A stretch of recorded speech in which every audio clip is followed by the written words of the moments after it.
राजस्थान सरकार में बागी विधायकों के मामले में विधानसभा स्पीकर की याचिका पर सुप्रीम कोर्ट में आज सुनवाई होनी है। सुप्रीम कोर्ट इस बाबत सुनवाई करेगा कि क्या हाईकोर्ट विधानसभा स्पीकर के नोटिस के खिलाफ दायर याचिका पर सुनवाई कर सकता है या नहीं कर सकता है। यानी सुप्रीम कोर्ट का यह फैसला इसलिए भी अहम हो सकता है क्योंकि अगर भविष्य में ऐसी स्थिति पैदा होती है तो उस पर भी फैसला लागू हो सकता है। वहीं माना यह भी जा रहा है कि आज स्पीकर एसएलपी वापस भी ले सकते हैं और इस मामले में सचिन पायलट और अन्य बागी विधायकों की याचिका पर हाईकोर्ट का शुक्रवार को फैसला आना था, लेकिन सुप्रीम कोर्ट द्वारा इस मामले की सुनवाई सोमवार को किए जाने के मद्देनजर हाईकोर्ट ने अपना फैसला न सुनाकर स्थगित कर लिया।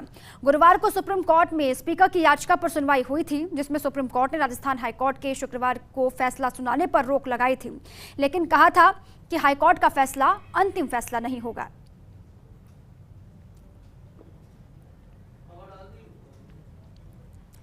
और इसी पर मेरे दो सहयोगी जुड़े हुए निजाम कंटालिया, सत्यनारायण शर्मा, दोनों के पास मैं जाऊंगी, अपडेट दोनों से लेंगे कि क्या कुछ आज सियासी घटनाक्रम होंगे। लेकिन सबसे पहले निजाम में आपके पास आ रही हूं।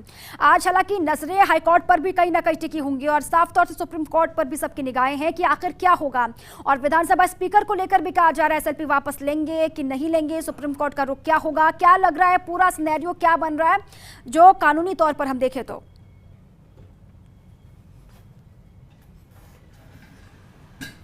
जी बिल्कुल, देखिए कि दीपा, आज का दिन बेहद महत्वपूर्ण है इन चीज़ों में कि 4 घटनाक्रम हैं जिनको हम आपके सामने रखना चाहेंगे। कि सबसे पहला है सुप्रीम कोर्ट में आज जो एसएलपी है, जो कि सबसे पहले 21 जुलाई को राजस्थान हाई कोर्ट ने जो आदेश दिया था, उस आदेश में ये कहा था कि 24 जुलाई तक स्पीकर जो है इस नोटिस के मामले में कार्रवाई नहीं कर सकेंगे। उसको चुनौती दी गई थी सुप्रीम कोर्ट में।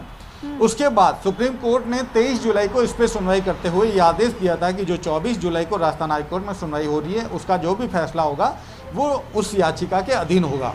ऐसे में 24 जुलाई को राजस्थान हाईकोर्ट ने साफ तौर से जो नोटिस था, जो 14 जुलाई को विधानसभा अध्यक्ष ने सचिन पायलट के साथ ही 19 कांग्रेस के बागी विधायकों को जारी किया था, उनकी सदस्यता से अयोग्य घोषित करने को लेकर, उस पर न केवल उस पर स्टेटस को यानी कि यथास्थिति बनाए रखने के आदेश दिए, इसके साथ ही दूसरी कार्रवाई पर भी रोक लगा दी थी। दूसरी तरफ केंद्र सरकार को उसमें पक्षकार बना दिया गया था। अब इस मामले के बाद 24 जुलाई के जो फैसला हुआ, राजस्थान हाईकोर्ट का जो आदेश आया, उसके बाद स्थितियां हैं कि आज सुप्रीम कोर्ट इस मामले में क्या रुख करता। सबसे पहला चीज़ जो कि तय किया था कि 24 जुलाई का जो फैसला है वो सुप्रीम कोर्ट की याचिका के अधीन रहेगा, इसलिए आज उस मामले में भी सुनवाई होगी।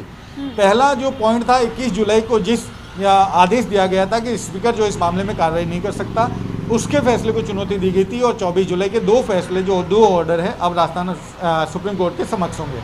लेकिन इस बीच जो हमने देखा, सब कुछ घटनाक्रम बदला।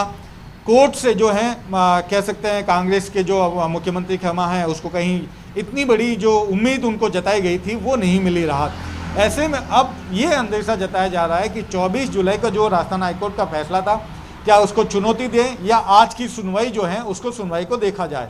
तो विधानसभा अध्यक्ष की ओर से ये भी माना जा रहा है कि उनकी जो एसएलपी दायर है 21 जुलाई के आदेश के खिलाफ, उसको विड्रॉ कर सकते हैं। अगर कोर्ट विड्रॉ की अनुमति नहीं देता है या वक्त नहीं देता, तो फिर जो संशोधित 24 जुलाई का जो आदेश है हाईकोर्ट का, उसके खिलाफ नई याचिका पेश करने के लिए, वो संशोधित याचिका पेश करने के लिए समय मांग सकते हैं।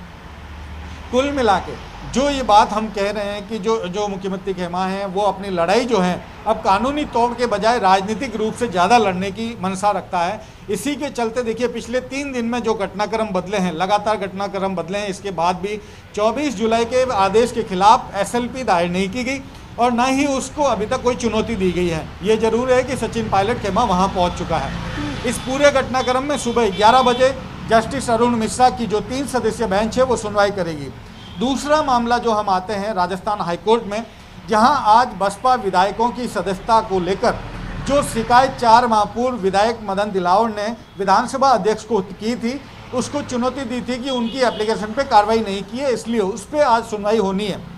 और ये जस्टिस महेंद्र गोयल की एकल पीठ में क्रम संख्या 56 पर सूचीबद्ध है। महत्वपूर्ण बात यह समय निर्धारित नहीं है, इसलिए 10:30 बजे के बाद धीरे जैसे क्रम संख्या पे अगर मेंशन करते हैं तो वो पहले सुना भी जा सकता है और नहीं भी।